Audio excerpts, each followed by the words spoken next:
لله ربنا من عليا حالا واصبحت رئيس اتحاد جامعه اسكندريه. ما شاء الله الواحد بيدين بالفضل لكل واحد ساعده عشان يوصل للمكان زي ده، بيدين بكل واحد ضحى سنين كتير عشان نوصل لمكان زي ده، بيدين لكل واحد بذل، كل واحد اتأذى في سبيل ان جامعتنا تكون حره، جامعتنا تدار باداره حره، تحدث فيها انتخابات حره، يفوز فيها من يفوز بدون استثناءات، بدون تحيزات لحد او عدوانيه ضد حد. ان شاء الله يا جماعه بوعدكم باذن الله ان اكون رئيس اتحاد طلاب اسكندريه لكل الطلاب.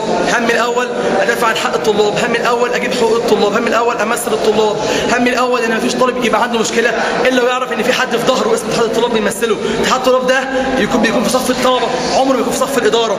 الطالب دايما هو اللي على حق، ما دام هو على حق الطالب يجي في صفه دايما، عمره ما يجي في صف حد ضده. ان شاء الله هحاول جاهدا ان اللائحه الطلابيه بتاعت 2012 تقر في اسرع وقت، بل بالعكس تقر وتنفذ باذن الله ان شاء الله.